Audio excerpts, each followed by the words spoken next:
Hi, everyone. We're at Banquet Foods. Today, we're going to be talking about our interruption of business plan. My name is Robbie Bergstone. I'm Josh Hunt. I'm Will Larson. I'm Reed Smith. So today, we're going to start you off with a little story. So imagine you're on your weekly trip to whatever your favorite grocery store is, and you're going through the frozen food aisle, getting all your kids' favorite foods. And your son really likes Banquet Foods' chicken nuggets and mac and cheese, because who doesn't like chicken nuggets and mac and cheese? And so you get everything, you go home, put groceries away, and just like 50% of Americans, according to Forbes, you go on social media to get your news. You're on social media scrolling through the news, and you see that the CDC has reported an outbreak of Salmonella among one of the suppliers of Banquet Foods. Obviously, you're going to throw out whatever food you bought for your son, but you also want to figure out when you can start buying that food again. So you go on social media and research Banquet's food pages to see if they're posting anything about it. And you realize they have a very inactive social media page, and they really don't have many followers in general. So you feel like you're not going to get any information from there. You realize they're a subsidiary of Conagra Foods. You go to Conagra's social media pages and realize that they have posted nothing about Banquet Foods in the last 2 years. You feel no longer safe buying Banquet Foods' meals because you can't find any information about it. You can't figure out how they're going to keep you and your family safe and how they're going to keep this from happening again. So therefore, you become no longer a customer of Banquet Foods. This is the problem that we're going to address during this PowerPoint, and something we feel is very crucial for our company to fix. Thank you, Robbie. Hello, I'm Will Larson, and today I'm here to present to you that we need a phenomenal marketing plan in order to combat the potential risk of Salmonella affecting our products. Our current method of approaching business interruptions is unacceptable.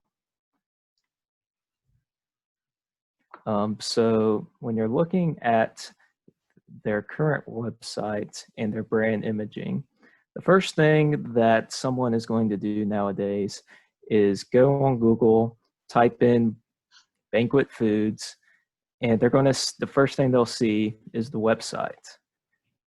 The website presented today is really unacceptable and lacking behind our competitors, such as Stouffer's Foods. Stouffer's does a really good job of presenting all of their social media that they have on their website, as well as connecting their consumers to their brand. As far as our current marketing situation goes, we only have 3 social media platforms, none of which are active. We only have a Facebook, an Instagram, and a Pinterest. We don't even have a Twitter, which is one of the 3 major social media platforms. Our most recent Facebook post was even on March 19th, and the top 3 reactions, one of the top 3 reactions was a negative reaction. We are very disconnected with our consumers right now, and that is costing us not only with our consumers, but it's also costing us in our own, as a subsidiary of Conagra, where we're almost forgotten as a company, even though we're under their brand. The disconnect that we currently have with Banquet, with our Banquet, I think causes some issues that when a potential Salmonella outbreak occurs, that we are not currently prepared for right now.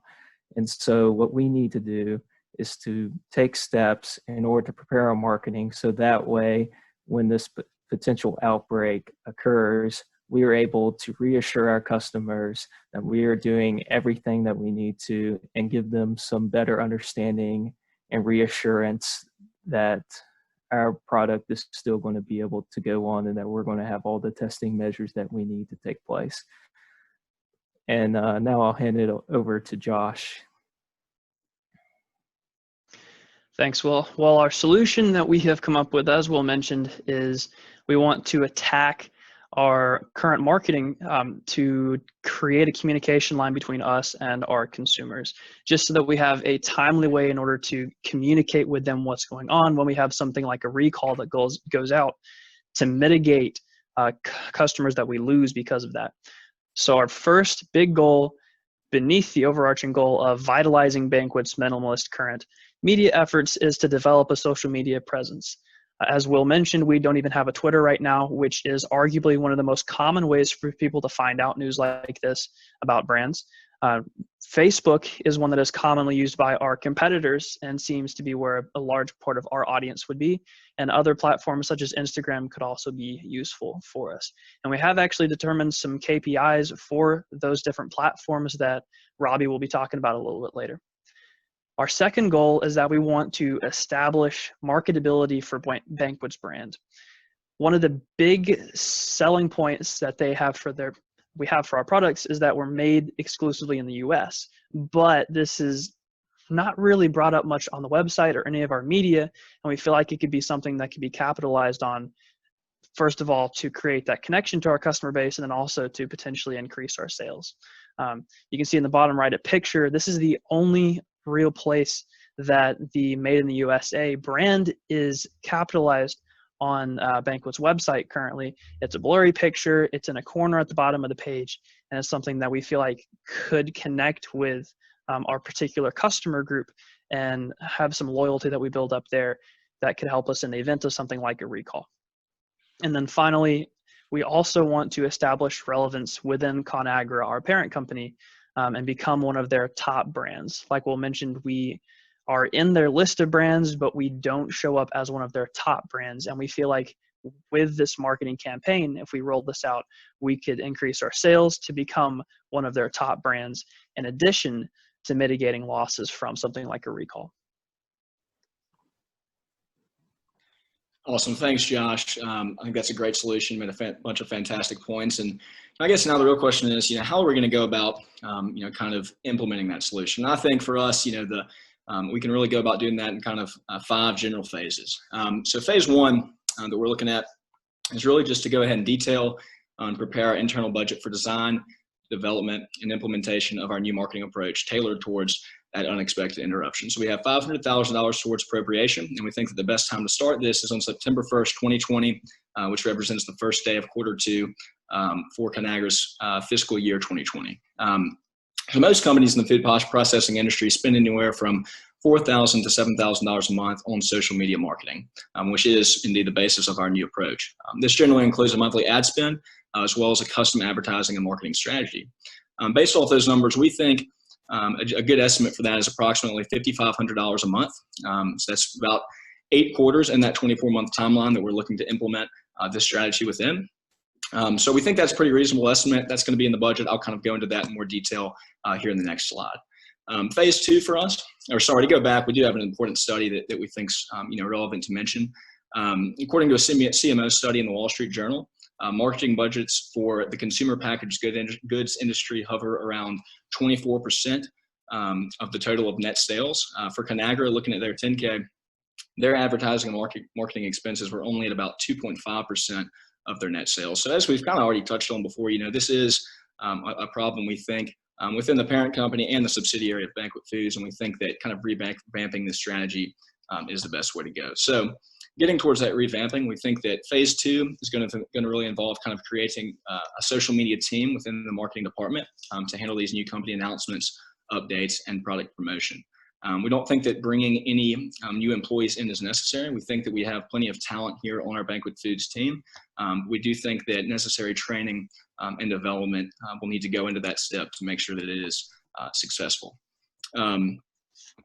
As the third phase, we really think that in terms of the technical side of forming a logistical new marketing plan and the details of that plan, kind of the best way to go with that is to hire an external consultant.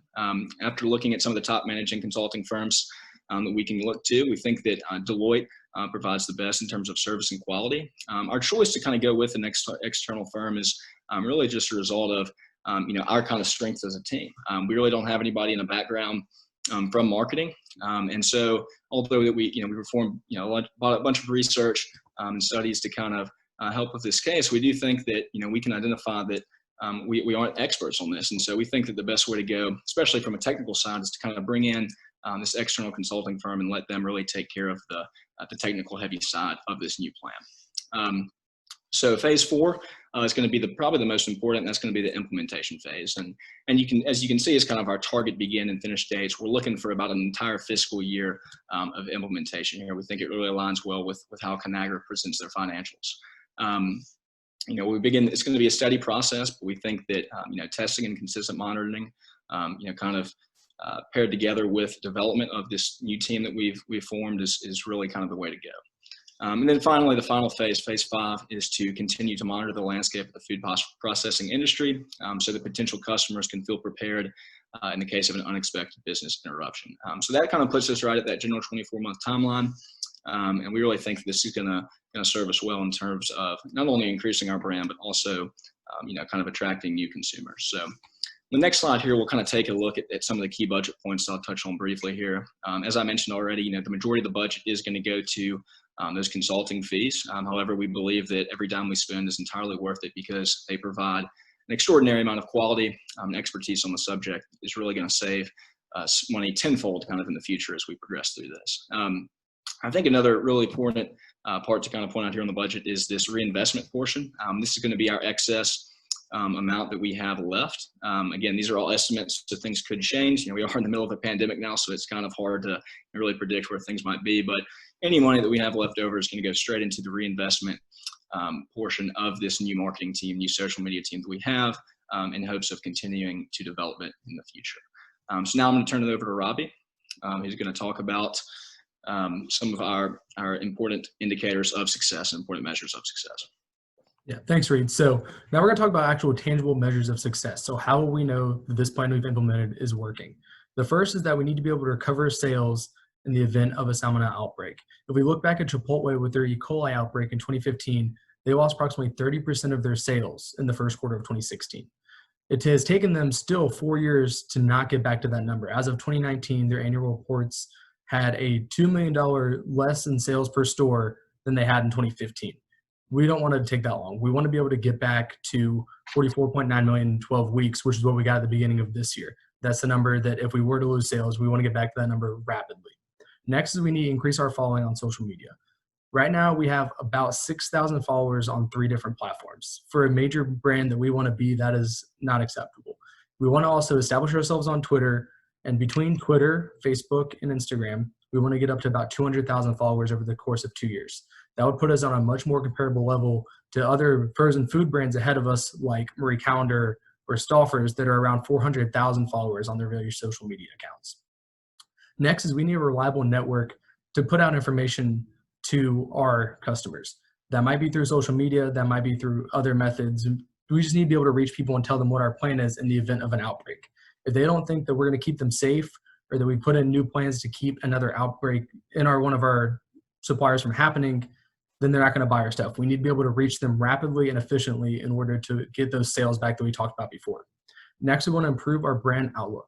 Whenever we implement this marketing plan, we're going to take brand perception polls both at the beginning and the end. And we want to see a marginal increase, not marginal, a big increase in those numbers as we go from the beginning and end of our marketing plan. We want to see that people are perceiving our brand as being safe and being someplace that they can trust getting their kids their chicken nuggets and mac and cheese, because that's what everyone really wants. And finally, we want to get back to the top, like we talked about, of Conagra's brands. We haven't been up there lately. We want to get back there. We want to be back in those top brand pages on their website. We want them to, feel good about posting us on their social media, because we haven't been posted since 2018. We want to get back to the top of that. We by far have the lowest amount of social media following of any of their brands. Slim Jim runs a meme account that has 1 million followers, and we don't even have 5,000. So we need to get back to the top of that list, and that's our main goal through all of this. We thank you all for the time, and we look forward to your questions on Friday.